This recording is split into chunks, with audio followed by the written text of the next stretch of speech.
Politicians எல்லாம் தேடுறதுன்றது இன்னைக்கு காலகட்டத்தில் ரொம்ப சர்வசாதாரணமாக போயிடுச்சு. நம்ம மாதிரி மக்களால் தேர்ந்தெடுக்கப்பட்ட ஒரு பிரதிநிதியை ஒரு மரியாதை இல்லாத எப்படி பேசுறீங்கன்னு எனக்கு ஒன்றும் புரியல. இன்ஃபேக்ட் அது தப்புன்னு நிறைய பேருக்கு தெரிய மாட்டேங்குது. ஆக்சுவலி ஒரு சாதாரண மனுஷனுக்கே வாழ்க்கையில நம்ம எப்பவுமே மரியாதை தரணும். அப்படி இருக்கும்போது மக்களால் தேர்ந்தெடுக்கப்பட்ட ஒரு பிரதிநிதி எப்படி நீங்க தரக்குறைவா பேசலாம்? இதெல்லாம் தாண்டி இந்த மாதிரி திட்டி பேசுறது, மரியாதை இல்லாத பேசுறதெல்லாம் ஏன் தப்புன்னு சொல்றேன்னா, அது வெறுப்பு அரசியலுக்கு முதல்ல வழிவகக்கூடிய விஷயம் அதுதான்.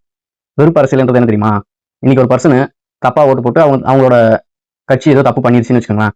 அதை நீங்க ஓவரா தலைக்குறைவா மட்டம் தட்டி பேசுறப்ப அப்படிதான் பண்ணுவோம், இன்னும் ஒரு டைம் இல்ல 100 டைம்னாலும் நான் அவருக்கு தான் ஓட்டு போடுவேன் அப்படின்னு முடிவு எடுத்துட்டு போவாங்க. இதுதான் வெறுப்பு அரசியல். இந்த வெறுப்பு அரசியல் என்ன பண்ணும்னா, யோசிக்க விடாது. நீ அவனை திருப்பி பேசுறப்ப அவனை திரும்பி பேசுவான். அதுதான் அங்க நடக்கும். மாதிரி மாத்தி மாத்தி குறை சொல்றதுனால அரசியல் தலைவர்கள் கொண்டு வரக்கூடிய திட்டத்தை இல்ல அவங்க செய்யக்கூடிய செயலை ஒரு ஃபேக்சுவலா, ஒரு அப்ஜெக்டிவ் அனலைசிஸா, தெளிவான சரியான ஒரு விவாதங்கிறதே இருக்காது. அது அப்படியே அறிவில்லாத அரசியலுக்கு வழிவகுக்கும். அந்த அறிவில்லாத அரசியல் எப்படி வருது? வெறுப்பு அரசியல்னால வருது. அந்த வெறுப்பு அரசியல் எப்படி வருது?